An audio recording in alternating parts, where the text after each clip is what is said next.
Now, the opposition has slammed the Prime Minister after his speech in the Rajya Sabha.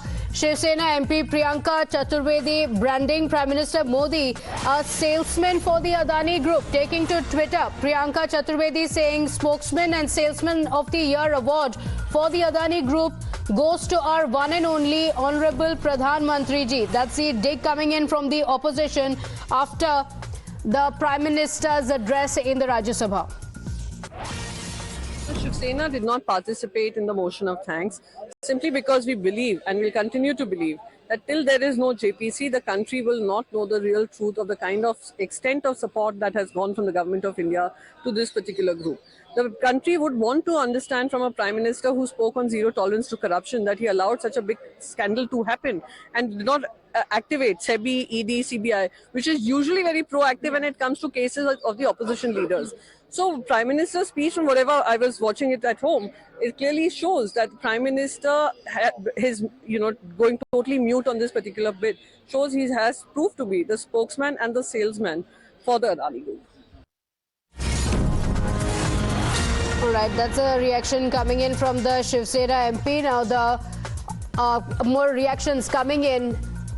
Mallikarjun Kharge, the Congress president, writing against parts of the speech being expunged. After Kharge's speech was expunged, he has written to the chairman in this regard. Remember, yesterday, parts of Rahul Gandhi's speech were also expunged.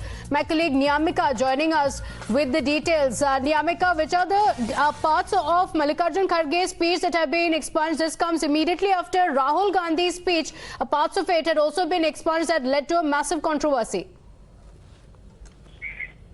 That's absolutely right, as the part of speech of the LOP Rajya Sabha Mallikarjun Kharge has been expunged, and for that matter now Mallikarjun Kharge has written a letter to the chairman of Rajya Sabha in which he has mentioned about the rules which also includes 230A, which is of the rules of procedure and conduct of business, and he has also mentioned about the Article 105 of the Constitution of India, which guarantees the freedom of speech for the member of parliament. So while quoting all these laws and rules, he has mentioned in his letter that there was no personal charge in any of his submissions as defined by the rules and conventions of the House. And for that matter, he has also mentioned that being a member of parliament, he has all the rights to question the central government, and for that matter, it is the responsibility of the central government to investigate further into all these matters which are being raised by the opposition parties. As we have also seen that during the speech of Mallikarjun Kharge, he has questioned the central government over the entire matter of the Hindenburg report, as the opposition parties are continuously raising a demand that there should be an investigation under the Joint Parliamentary Committee regarding the Hindenburg report, as this is something related to the public money, and that was the only reason why he has raised this matter in the House. And he has also demanded a reply on the part of the Prime Minister of India. So now the Mallikarjun Kharge has written a letter to the chairman of Rajya Sabha in which he has quoted all these rules and laws of the Constitution. Okay, all right. Niyamika, thank you for joining us with those details. So a letter that has been written to the chairman. My colleague Deepak Kumar also joining us on the broadcast with details of that letter. Yes, Deepak. Right, Pratibha. Now, Mallikarjun Kharge has said that this move is against his constitutional right, which is freedom of speech. And if I could read out the operative part of the letter that has been written, he has said that Article 105 of the Constitution of India guarantees freedom of speech for the members of the Parliament.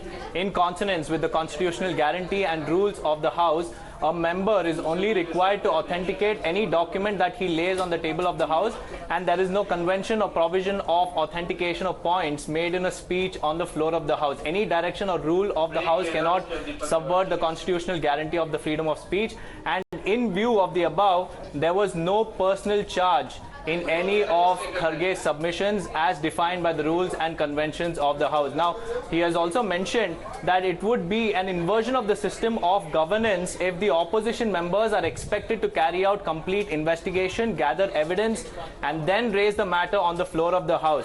The arrangements, as I understand, is that the opposition member or any private member raises issues on the basis of inputs from media, reports in public domain, or even confidential personal information. Now, the member, after due diligence, draws the attention of the House to such issues and it is incumbent upon the government to investigate the matter and take appropriate action in consonance with the law of the land. So Kharge has urged the chairman to look into their decision and yeah. All right, Deepak, thank you for joining us with those details. Slipping into a quick break here on that note. We'll be right back. Do stay with us.